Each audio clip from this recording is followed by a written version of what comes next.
Okay, so great, Karen. Lovely to see you. So this is the this is the second portfolio series that we have organized for this term, and it's the fourth edition. So it's the fourth years that we do that. So we've got a kind of a nice collection of graduates' work. So first of all, where are you? I'm currently in Taiwan, so yes.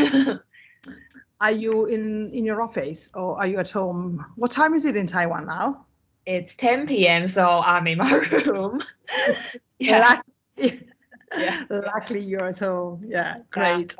I would be hazy if I'm still in office. So it feels like you're working quite hard. From our last conversation, it feels like you're quite busy. Yeah, I mean, I actually work for full-time for 4 months, around like just a little bit more than 4 months right now, and everything is quite busy, and we really don't have like such a relaxed day. So yeah, but like it's like busy and still learning a lot of things at the same time. So I feel like yeah, it's actually pretty good. What are you working on? Curious to know. I'm currently work in well, basically it's an interior design firm in Taiwan and like one of the biggest company. And we mainly do like retail design for like all the like big brand like Dior, Louis Vuitton, something like that. And also we do like public space design, hospitality, hotel design, like a lot of different type of things. So like from like smaller scale project to like a really big scale, it's quite different. Yeah. But like I'm mainly working for retail design that one of our client wanted to open a store in Japan. That's basically I was hired because I can speak Japanese. And we also work with like Sana. They design an architecture in Taiwan, and we responsible for the interior, like part of the interior. So it's a public space design, so it's quite different scale in terms of the project. Yeah. Sounds really exciting, especially this. Yeah, actually, it is very excited. Yeah. Really good. Just as a context for our students, Karen, you are from Taiwan, are you? Yeah, I'm from Taiwan. Yeah. But she's been studying interior architecture and design in Tokyo. Yeah. And then she did join Middlesex for her last year. So she joined us just for year 3. And but she, as you might have heard before, she's never been here. Because last year we've been 100% online, unfortunately, and so we actually have never met in person. So I'm looking forward for you to come and visit in London, so we can actually meet in person for once. But quite exceptionally, Karen, she did blend in fantastically straight away, magically in a way, and she was the only one. So last year, because of the online pandemic, we gave year 3 students a double option. And they could either go onto what we call the video pathway if they wanted to produce for their final major project a video outcome, or they could go with the model making pathways, because of course, we were not allowed to go to university. There was nothing in university, but the workshop were open. So it was a really strange thing, but we did arrange, this crazy thing. Yeah, she actually using the workshops remotely from Tokyo. So she did manage to use the digital workshops and to send stuff. And I'm sure you will be talking through that bit of that was quite funny and quite peculiar and really difficult to do, but really satisfactory at the end. It was really, really, really interesting, and it really has demonstrated that we can pretty much do whatever we want if we are willing to. Yeah. Okay, so Which are your main takeaways that you think are actually helping you, takeaways from uni life that are actually supporting you and helping you in your actual job, for example? I mean, for like Middlesex, since I took the full-time online learning from a totally different country, so I definitely think that all this online communication experience definitely prepared me for like my current job, as I have to like again online communicating with like email or like WeChat, Line, something like that, with the local contractor we have, and also with our like company, our manufacturer factories in China. So I need to do all this contacting, communicating things through all this technology help. And from Middlesex, I know that it's very important that you need to be like very activate. You need to approach by yourself on, because like no one else will know you have the difficulties or you have problem, you have questions. Like none of them will know because you're not physically there. So it's quite like it helps me to like communicate and work. And of course, like how we were trained to have like all this like visual presentation, it do help in a way. So like I guess just overall, but like communication is one of the key that I get from the uni. And it wouldn't happen if there's no COVID. So actually, I don't know. Like I couldn't go to London because of COVID, but at the same time, I'm gaining something from that. So yeah, just making the most out of it. Yes, exactly. That's design thinking, isn't it? I mean, you've got to do your best in the circumstances. So, that's what we've been trying to do. So, okay, so I think everybody's really willing to see your project. I'm sure you're going to be talking about Walking on the Strings. That was your final project here, but I think you're planning to talk about your project, the project that you've done in Japan as well. I mean, if we have time, I can do like both of them. But like I will first do the Walking on the Strings first, and Great. we will see. Yeah. Yeah. Okay. Will you share your screen? Yeah. Wait for a second. Okay. Is it here? Yes. Okay, good. I'll just make it full screen. Okay. Okay, so basically my major project I did last year is called Walking on the Strings. And okay, wait. It basically, I think I couldn't do a full screen because it needs to be showing the spread. Okay. Fine. It's fine. We can see it's really big on the screen, so it's fine. Good.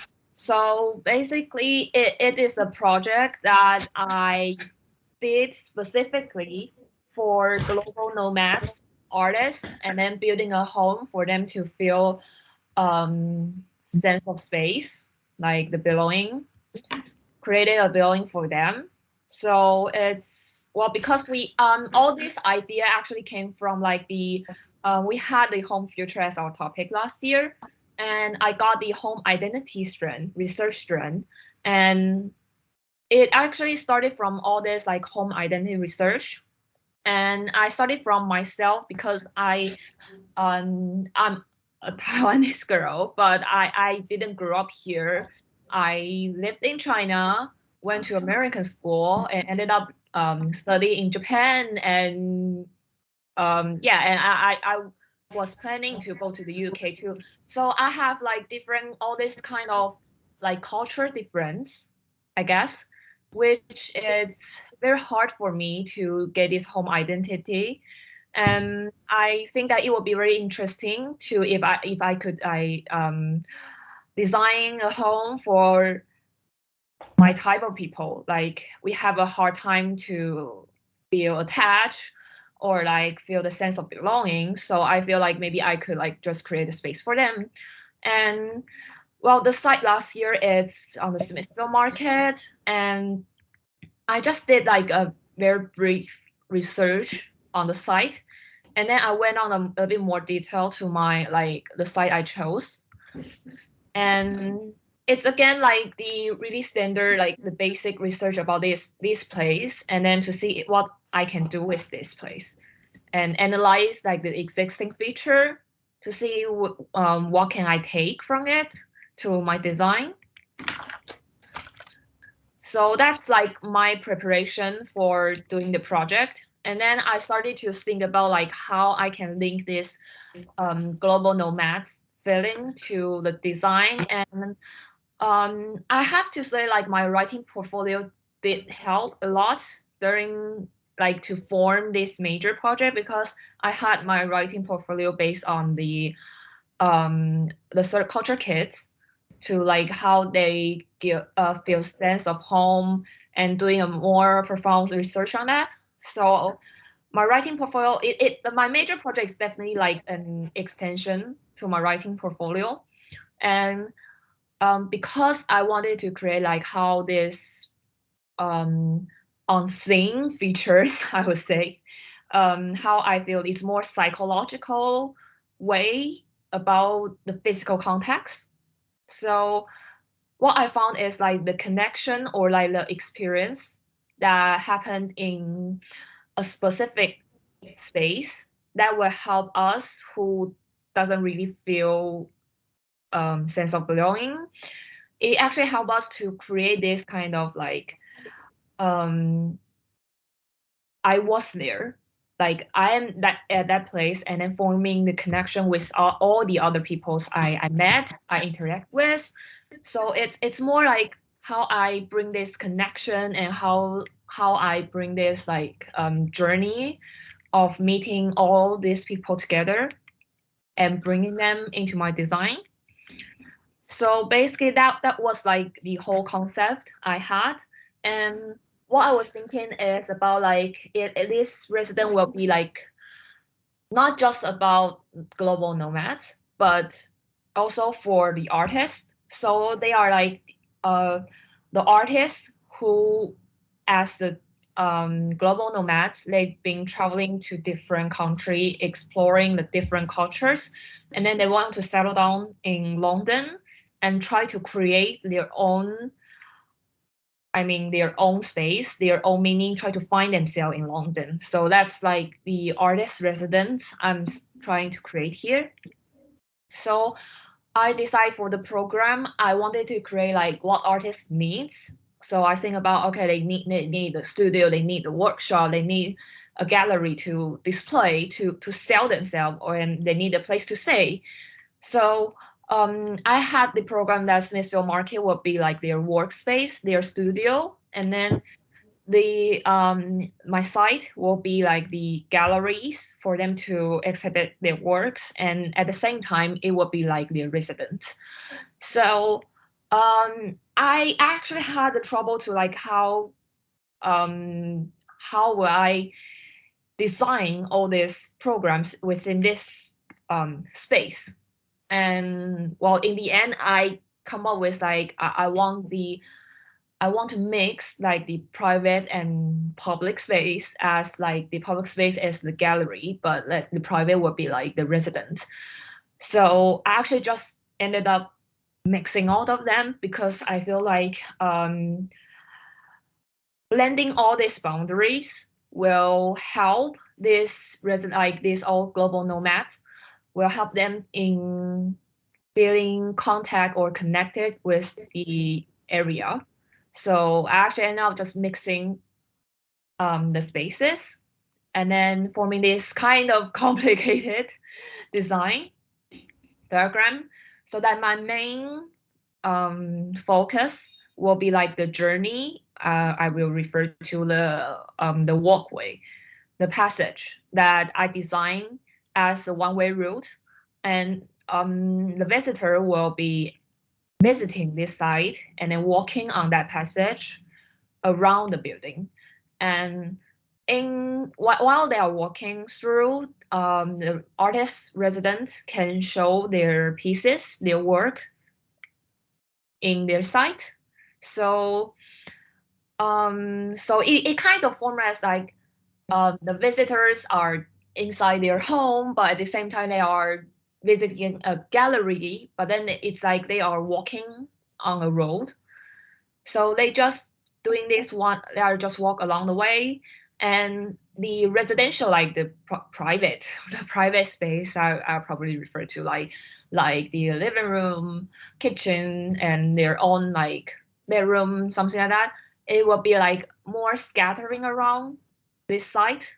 So while the visitor visiting a gallery in the site, at the same time they can visit like the actual real life of the artist, as probably the life of artists can be part of their like representation of their work, of their art. So that's what I came up with my design, is the journey, a passage, and the scattered spaces around the site. So the inhabitant basically is what I just referred to, that they are transients, they are global nomads. So each of them has the experience in going to different country, experience the culture. So that's how I designed them for. And I had the storyboard, like it's very rough, it's sketch, doing like how they will do like a daily, how they use this site as the place they can feel belong to, how they form connection with other people. So that's basically, I have like a storyboard for like part of my inhabitants. And for my adaptive reuse strategy that I had in my project, it was like I have like one is for regional strategy, because I plan to use like Smithfield Market as the studios for the artists for when they lived here. But I feel like maybe if I can try to activate the whole area of Smithfield Market, when Smithfield Market has a lot of empty homes around here. So the gray parts are, well, based on research, these have like empty rooms, or like they are just empty buildings. If we can make the most use of it and like reform them into like artist resident, so like the whole area will be connected to the Smithfield Market, as the market provide a space for artists to work for. So at the same time, when they rent a house here, they will gain a place to exhibit their works, and they get a workspace as well. So that's one of my like regionalized strategy. And another is more for like the architectural strategy in my site building, that I decided to add a partially additional part to my site, because when I talk about my design later of the presentation, like I have to build another structure in order to like to support my design. So I've decided to build a partially like adding part of it to my building. And also I wanted to make the use of the existing feature, which is the windows of the site, that I try to use the level of the height of the window as like the rule I set for my project. So the journey I just mentioned, the passage I just mentioned, all of them are connected through the height of the windows. So it's not just a random height I made up. It's like I try to use the existing feature. And yeah, it's like my strategy using it's in here. And for the design, I guess it's because like actually it's very abstract when I started this project, because everything is it's quite psychological about all this connection, contact, experience, interaction. It's just very psychological, and it's very hard for me to like visualize them or like transform them into the actual design. So one thing I came up with is trying to use all this dimension from the dot line to surface and volume, and try to use all these elements and create it, like connect them all into my building, like this one in the coordinate. And it also shows that how people can connect themselves all from different world inside this building.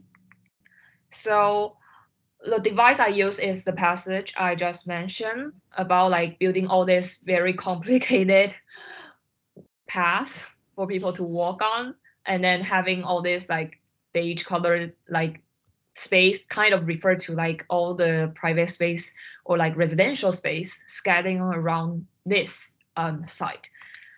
And yeah, so and also I have this it's more about a little bit more detail about this partition device that I designed. Is the inhabitant can use this partition to build a wall.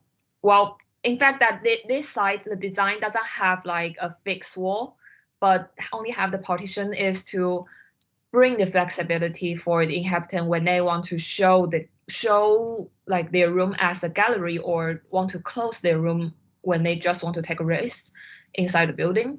So this partition offers them like a choice to either all this furniture can be used as a private use for them to just put on their own stuff, or they can be used just to as an art display. So it's kind of more detailed design here. And materials I've used, it's very like basic, I guess. Like what kind of the texture I wanted it to be, and then I show where them will be used, because like in each area it will be a bit different. So yeah, so I just make a like small diagram about the material. So the design here, I have this drawing that, well, it's more like atmospheric, where I put on texture and more technical term, because well, this drawing will show you how this passage will work, because you started from here and then go up, and then here you will have like all the residential spaces portrait, and as you go on, you can see how this passage, how they will be connected to each other, and then how they will be connected to the residential space. So I know this drawing takes a little bit time to read through it, because everything might be a little complicated, because you have the staircase, you have the slope, you have the platform, and you know there are some like height difference between the main passage walkway, as if it's a public space, and like the private space, you kind of have a different height and different material to show that, okay, you now enter to a different type of space. So that's how I use, even though I kind of blend in the public and private all together, like mixing on them, but I still try to set some rule to say that, okay, you are like using the materials and using like the difference of height to say that the space is actually different. So these are the drawings at the different levels, and see how I connected all the windows as like the destination, or like how I create this passage is by connecting all the windows here in this site, and then using their existing height to set the bar. So you will see like more complex here in the section. I mean, like all the section will be different.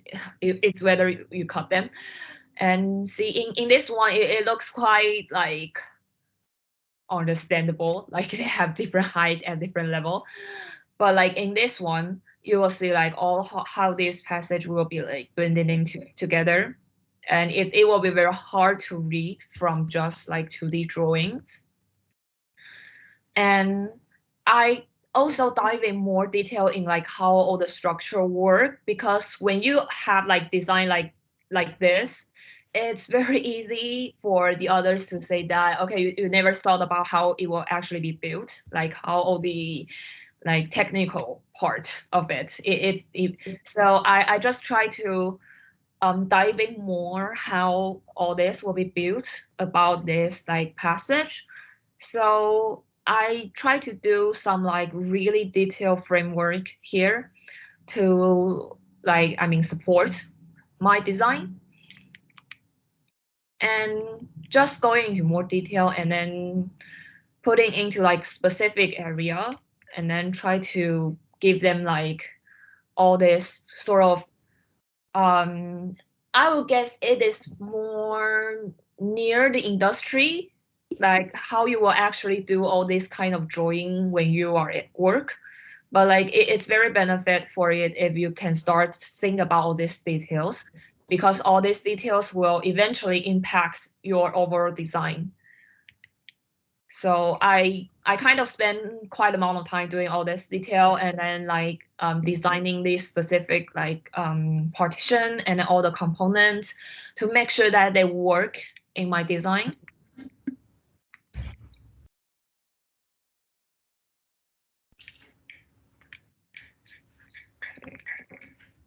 So maybe in this like orthographic drawing, like this 3D isometric, you will understand the space a bit more.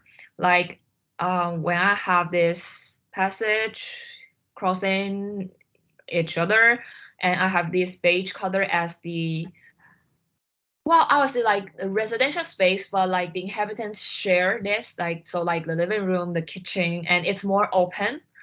The visitor of the site can just see through them because they don't have a wall. But like the one with the blue, it's like the private room for each inhabitant. And as you can see, it's the structure here. Like the blue, the private room, they have their structure hanging from the rooftop. That's why I have to add some part to the site in order to like make sure they are structurally hangable to the side. And then all this structure with the partition I just designed will be like the space for the inhabitants. So, well, they can choose to close their rooms or they want to open it and they use it as part of their exhibition. That's your choice. And I think it will be really interesting that the artist can reveal their life as an artist, because I guess that will also help them identify themselves as what their work are. So yeah, and the residential space here for like the shared space, their structure is more like they have the pillars supporting them from the ground floor. So it's I kind of set different kind of rules during my design. Like all the private space will be hanging from the rooftop, and the public space will be supported through on the ground floor. And then all the passage, they are actually supported structurally by all these two existing building with their windows height. So I think it's quite important that to set some kind of rule in your design so that I can like pull this all together into one project. And then I just show like more in-depth detail about each space in more like all this kind of like small diagram. So how they have slab and their structure and their partition, or like their pillars, their slab and their wall. Yeah, so it's more like I just try to jump in more. And all this like lighting details, like more technical side, more lighting, because while gallery space needs light, lighting is important.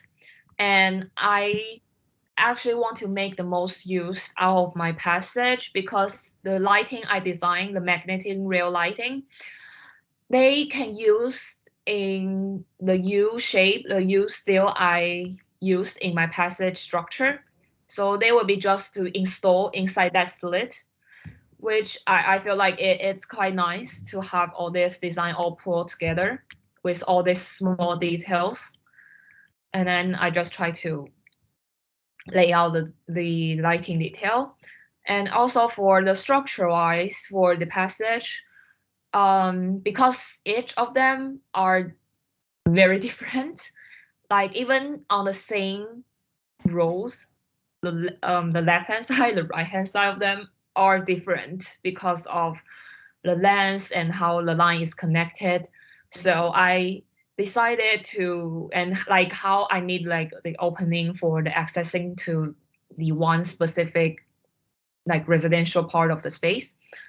So I've decided to like draw all the structure so that it's more understandable in a way, I guess.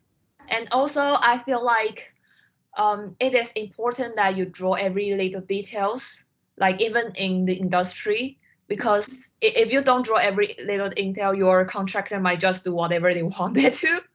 So it's actually very important that I just get used to do all this kind of detail drawing here, so that it definitely help. So yeah.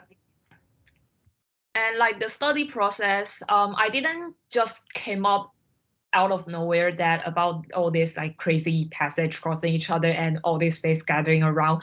I do have a quite a struggle finding what my design was. Like I try to like put all different programs, like what space I wanted in my site, and then try to arrange them in different way. But like everything was not like, I didn't feel right. But so I just give it like different tries. I basically like switch my mind every other weeks. So it's quite a struggle, but eventually, you know, you will get to like a point that you think, okay, this is the right direction I'm going on with my design, and which is what I ended up with. And all this like the models that Francesca just mentioned about like building, I chose the fabrication pathway. And one thing is that I built a digital model in Middlesex. Well, I didn't build them, Sam helped me build it. But like I also built like more materialized model in 1-50 in Japan as well. So I actually have like two models here showing. This one is more like showing the atmosphere, the material of the space and the process of it. And this one is the one built in the Middlesex lab that, well, Sam built it. And but like we work together to like we create a file, and this one is more like giving the like the main idea of this passage inside this building. So the process is quite crazy that I have to first explain to Sam about like the whole this crazy idea, because you need to make sure that he understands what I'm doing. And then I had a study model helping me to like explain to him. And then he taught me like how to create a file for the laser cutting and then 3D printing. And then he will just like do some trials for me and then show to us, and then we will discuss together how we will move next. And then I will provide him like all this kind of file data. So, and then with all this like Rhino building all these things, and then show him how to like all pieces putting together, because since the design is quite complicated, it's very hard to just read through the drawing.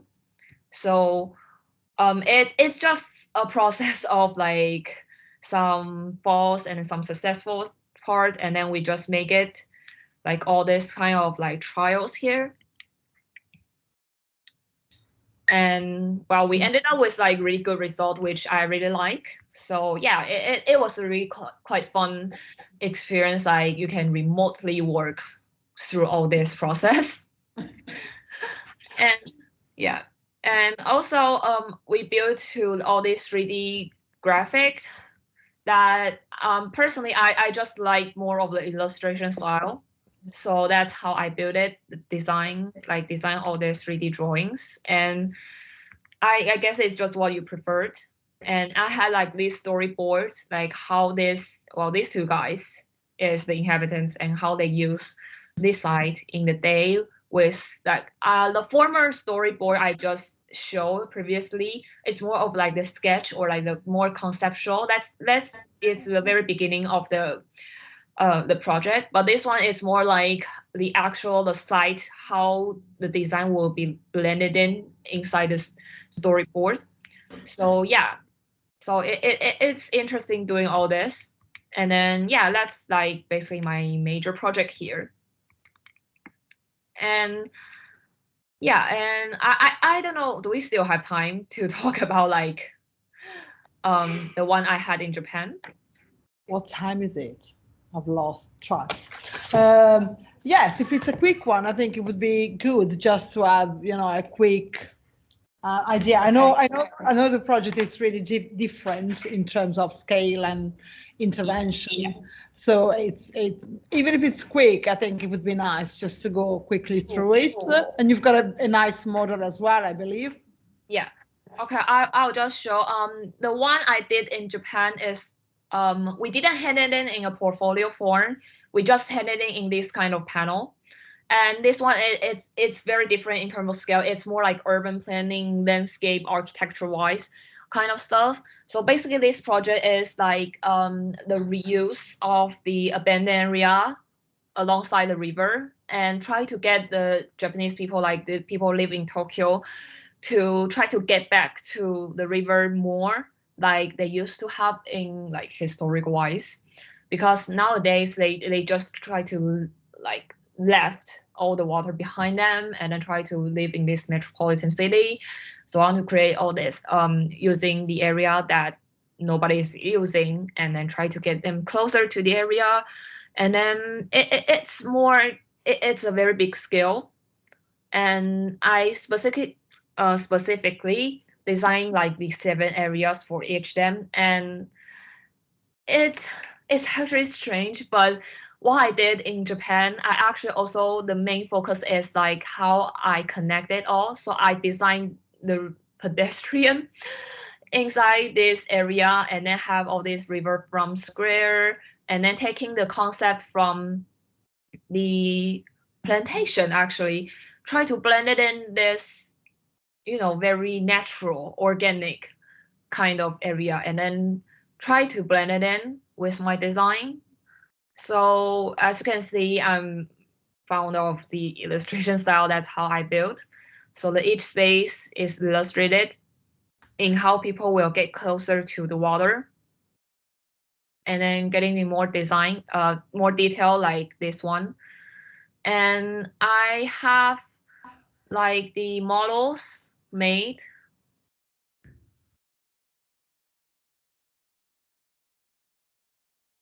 Like in Japan, we don't have a lab like we had in Middlesex. So like every model is hand cutted. Like even this pillar with like this crazy structure and this truss, I just hand cut it because we don't have the access to any of the machine.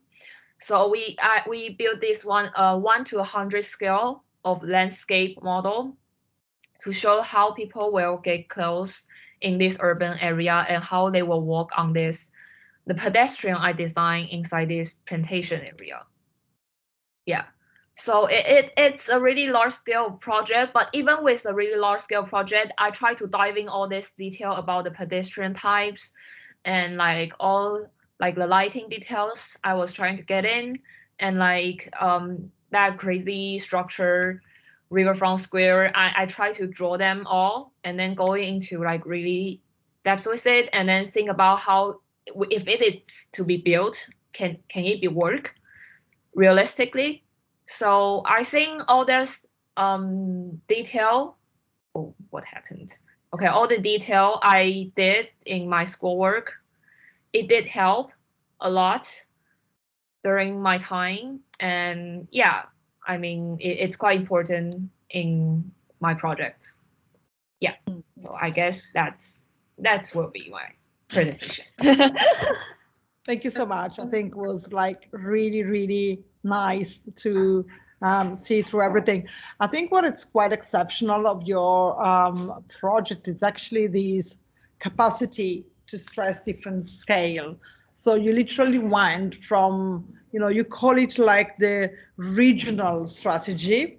And I thought that was really, really, I think that's one was the key moment in which you've been really able to situate your project in within a context and really making it work with the city. to the bolts and, you know, the little one-to-one details that, you know, ended up being the structure. Because of course, you know, I do remember like questioning, like, okay, how do you hold these? How this is being supported? And but Karen is one of those students to which you can keep on asking things, and she will keep on replying with new with new. So I think you already mentioned that you did struggle like everybody, but I don't think, you know, it's a struggle, but I think, you know, just getting on the right decisions before like developing the project, I think it is part of the design process, and it doesn't ever come like, you know, a straight line in which you get up in the morning and you know what but you actually need to go and try different strategies and different routes and explore them to the point in which you maybe decide it's not going to be, you know, the right one, and start again and again. And you know, it's the design process is up and down. We know it's never kind of a linear thing. But when was the time instead when you felt like I'm in control now? You know, I know this is the right route. I can do this. So when I was trying to like find the right decision that I had with my design, it's like I kept feeling wrong, but I don't know what is wrong.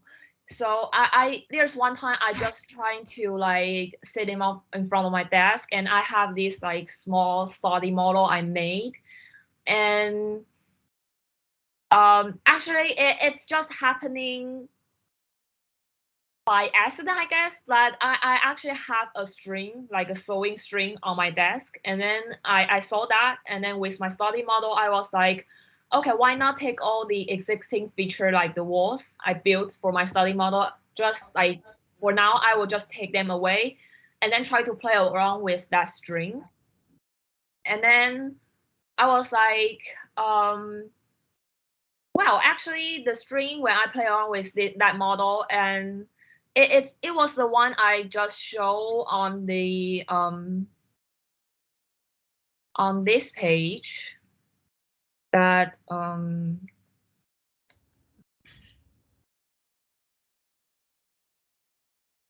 so actually this is the one when I was playing with the model, the photo I was playing with the model, that I tried to use this sewing string and then just going across and across his side model. And I was like, wait a minute, this can be a thing.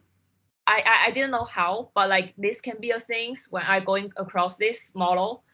So I think it's kind of very important to not just think from the 2D plan, but try to use the study model as a tool to help you develop the ideas. And that's actually like the time I feel like, okay, maybe this can be a thing that connected to my design. And yeah, the result you just see, it's a crazy passage walkway around the building. So yeah, that's kind of how I solved that struggle. Any advice for our students? So we've got year 2 and year 3, but like, of course, year 3 are in a very delicate moment now because they're going to face their first design review next week. So, but in the next, let's say 5 weeks, they will need to actually come up with, you know, that moment in which they will need to feel in control. So any advice for them? Well, I have to say that if you think that your current design you didn't feel right, or like you feel like you can do better with something in it, then just keep trying. I know the time is like very little, like we've all been there.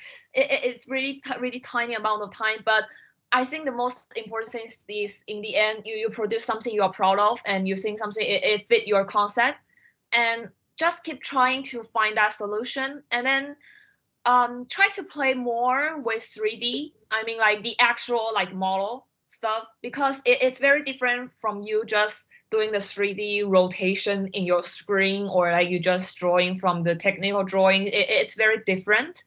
So if you really think that you're running out of ideas, then maybe doing a model, or like using some not conventional material that we're normally using the model, and then try to play them with your site. Maybe it will result with something really interesting, and something it will motivate you to do your design, I guess, just to try something different and to see if it fits. And then, well, even though like I advise you guys to like keep trying to find a solution, but I think at the same time it's very important to meet the deadline.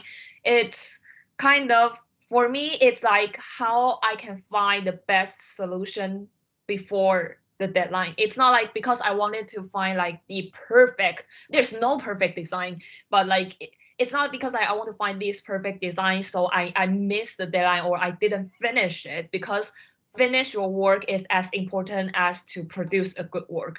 So that's probably I will give you the advice for the students. But like, yeah, everything will just work out eventually. When you are done, you will say like, okay, it's done. It's okay. It's a good thing. It's a good project. It's a good design. So eventually everything will work out.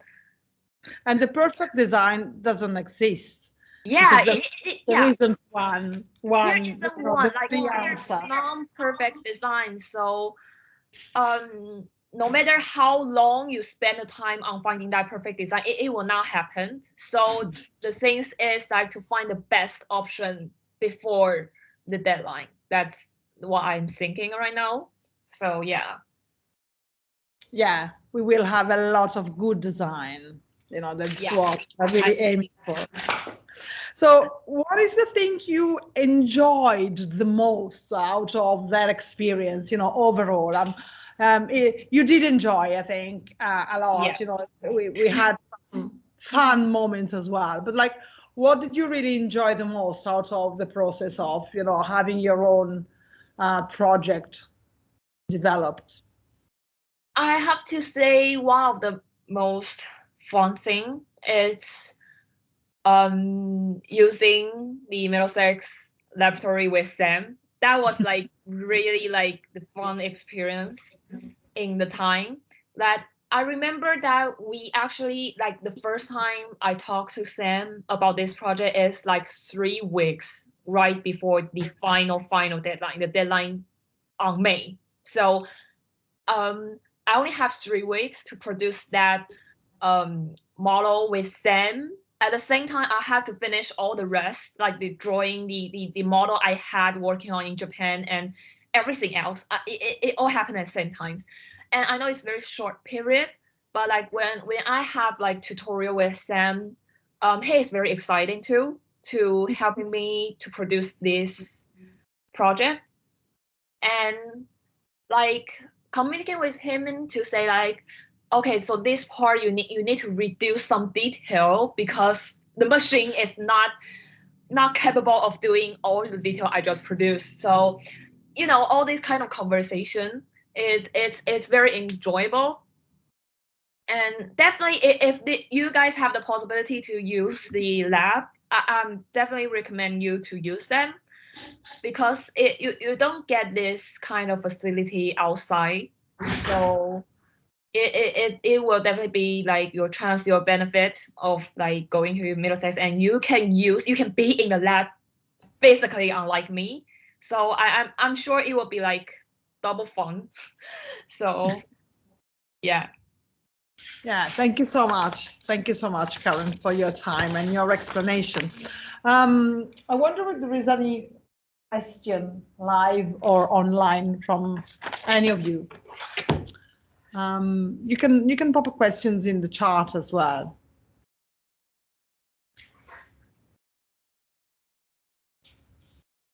Yeah, I'm not sure you two will be able to use the chat. Oh gosh, okay. Or they can open their mic if they wanted to ask a question. Yeah, they can speak. Yeah. Any question for Karen? some of them are already quite familiar with some of your drawings because we've been looking at, for example, we've been looking at your visuals, trying to go through the process of making a visual and layers and all that. So they know something already. They've been spoiled. It's good. If they can be like my visual can be a reference, then I'm really happy. Anyone got any question?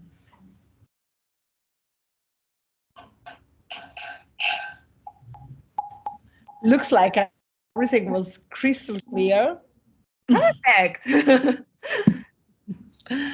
Thank you so much again, Karen. And thank you so much also for the mentoring of the writing portfolio. You've been supporting some of the students, not sure they're here, but yes, that was great as well.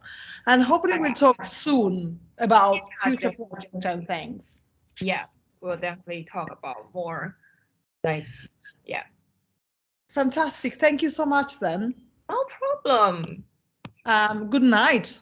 Have a good sleep. Yeah, I have like early work tomorrow. But yeah. Thanks again. Yeah, Thank talk you. to you soon. Bye. Bye-bye. Thank you. Bye.